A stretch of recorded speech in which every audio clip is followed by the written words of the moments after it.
पाकिस्तान और सऊदी अरब के बीच रीको दिक सोने की खान को लेकर चल रही बातचीत एडवांस लेवल पर पहुंच गई है। रीको दिक खान को दुनिया की सबसे बड़ी सोने की खदान में गिना जाता है। यहां से 50 साल तक सालाना 25 लाख औंस सोना निकाला जा सकता है। इसका कारण यह है कि पाकिस्तान के अंदर सिंधु नदी के किनारे के इलाके में 653 टन सोना मिलने की खबर है।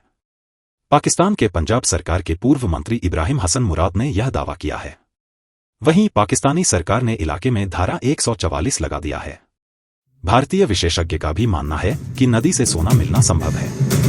आइए जानते हैं पूरी खबर। सोने के 800 अरब रुपए के भंडार को लेकर चर्चा में चल रहे पाकिस्तान में एक और सोने के भंडार को लेकर चर्चा तेज हो गई है। पाकिस्तान और सऊदी अरब के बीच बलूचिस्तान प्रांत में स्थित रेको दिक खान को लेकर बातचीत काफी आगे बढ़ गई है। रेको दिक को दुनिया के सबसे बड़े अविकसित कॉपर और सोने के भंडार के लिए जाना जाता है। इस विशाल खान में इतना ज्यादा भंडार है कि अगले 50 साल तक हर वर्ष 2 लाख टन कॉपर और 25 लाख औंस सोना निकाला जा सकता है। पाकिस्तान के पेट्रोलियम मंत्री मुसादिक मलिक ने ऐलान किया है कि पाकिस्तान और सऊदी अरब के बीच कॉपर और सोने की खान में निवेश के लिए बातचीत एडवांस्ड स्टेज में है। पाकिस्तान की रेको दिक खान के मालिक अभी पाकिस्तान सरकार और कनाडा की बैरिक गोल्ड कॉर्प है। पिछले साल ही सऊदी अरब ने पाकिस्तान को ऑफर दिया था कि वह इस प्रोजेक्ट में 15% हिस्सा खरीदना चाहता है। रियाद में एक कार्यक्रम में पाकिस्तानी मंत्री ने खुलासा किया कि दोनों देशों के बीच बातचीत में काफी प्रगति हुई है। उन्होंने कहा कि वैल्यूएशन का फ्रेमवर्क बनकर तैयार हो गया है। उन्होंने इस सौदे की और ज्यादा जानकारी देने से मना कर दिया। मुसादिक मलिक ने कहा कि इस निवेश के बारे में जल्द ही बड़ा अहम ऐलान हो सकता है। सऊदी क्यों खरीद रहा सोने की खान? पाकिस्तानी मीडिया के मुताबिक यह पूरी बातचीत कॉपर और गोल्ड पर फोकस रही। राइटर्स की रिपोर्ट के मुताबिक सऊदी अरब की खनन कंपनी मनारा मिनरल अगले 6 महीने में रेको दिक खान में निवेश कर सकती है।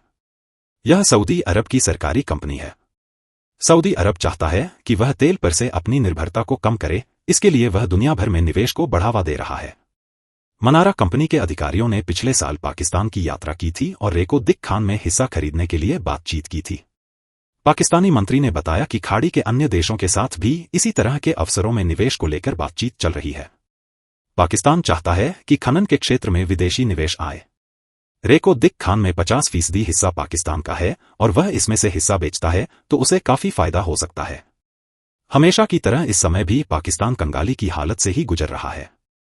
पाकिस्तान का कर्ज उसके कुल जीडीपी का 42% तक पहुंच गया है।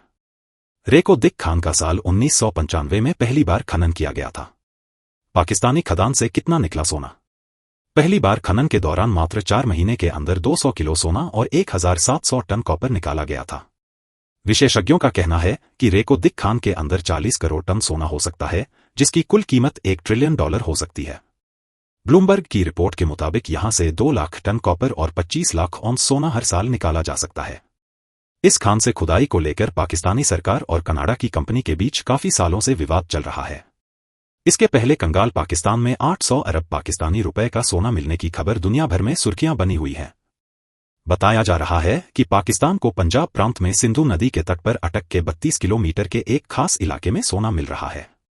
यह सोना 28 लाख तोला या 653 टन तक हो सकता है। अब पाकिस्तान के पंजाब प्रांत के पूर्व खनन मंत्री इब्राहिम हसन मुराद ने एक ताजा बयान जारी करके इसकी पुष्टि की है। मुराद ने कहा कि पाकिस्तान के जियोलॉजिकल सर्वे विभाग ने 127 जगहों पर नमूने लेने के बाद इस सोने की वैज्ञानिक पुष्टि की है। सिंधु नदी हिमालय से निकलती है और भारत के रास्ते पाकिस्तान में दाखिल होती है। पाकिस्तानी नेता ने बताया कि यह सोना ठीक उस जगह पर मिल रहा है जहां से सिंधु नदी पंजाब प्रांत में दाखिल होती है। हिंदुस्तान के सोन नदी में भी नदी के माध्यम से सोना बहता हुआ आता है। स्थानीय लोग छलनी लेकर सोन नदी के रेत को छानते हैं। उस रेत में क्वार्ट्ज पत्थर के साथ साथ सोना मिलता है। साइंटिफिक तरीके से सोने के खदान को उसी स्थान पर पाया जाता है जहां पर जमीन पर क्वार्ट्ज पत्थर मिलता है। सोना ज्वालामुखी फटने के दौरान लावा जमीन के बाहर निकालने के माध्यम से आता है और नदियों के माध्यम से बाहर दूर दूर तक फैल जाता है। कई बार ज्वालामुखी का लावा जमीन के पापड़ी को तोड़कर बाहर नहीं आ पाता और जमीन के भीतर 10 मीटर 20 मीटर या उससे नीचे ही रह जाता है। साइंटिफिक सर्वे के तरीके से सोने के खदान को यहीं 10 से 20 मीटर जमीन के नीचे खोजा जाता है। उन्होंने कहा कि सोना प्राकृतिक होता है, जमीन के अंदर पाया जाता है और निचले इलाके से पानी के रास्ते यह आता रहता है। अफ्रीका में इस तरह से सोने की खोज काफी की जाती है। पाकिस्तान सरकार ने 653 टन सोने का जो आकलन किया है वह प्रारंभिक आकलन के आधार पर किया है। उन्होंने अभी कोई वैज्ञानिक डाटा शेयर नहीं किया है कि और इसका कोई उल्लेख नहीं किया है कि किस वैज्ञानिक सर्वे मेथड के आधार पर सोने के रिजर्व का अनुमान लगाया गया है। सोने के रिजर्व का आकलन का सही तरीका पूर्णतः वैज्ञानिक सर्वे के बाद ही डिक्लेयर किया जाता है। वैज्ञानिक सर्वे के बाद ही गोल्ड रिजर्व की विश्वसनीयता प्रूफ होती है। पाकिस्तानी मंत्री ने सिंधु पर क्या क्या किया है दावा। बता दें कि झारखंड में बहने वाली स्वर्ण रेखा नदी में भी सोना मिलता है और वहां पर कई लोग पानी और रेत में सोना ढूंढते हैं। पाकिस्तानी नेता इब्राहिम हसन मुराद ने दावा किया कि इस खोज से पाकिस्तान की किस्मत बदल सकती है। इससे आने वाली पीढ़ियों के लिए नए अवसर पैदा हो सकते हैं। उन्होंने कहा कि 18,000 एकड़ से ज्यादा का इलाका है जहां पर यह सोना मिल सकता है। उन्होंने कहा कि जब सिंधु नदी हिमालय से होकर यहां आती है तो सोने के छोटे छोटे टुकड़े यहां आकर बैठ जाते हैं। इसके बाद जब विंटर के मौसम में सिंधु नदी का पानी कम होता है तो लोग सोने की खोज करने के लिए आ जाते हैं। उन्होंने बताया कि इस पूरे इलाके के 9 ब्लॉक हैं और सबसे बड़े ब्लॉक में 155 अरब रुपए का सोना हो सकता है। भारत सरकार हिमालय में करे सोने की खोज। इब्राहिम हसन ने कहा कि पाकिस्तान को इस सोना को निकालने में दोस्त देशों से मदद लेनी पड़ सकती है। उन्होंने कहा कि यह सोना कई सालों से चोरी हो रहा है। सरकार इस चोरी को रोके।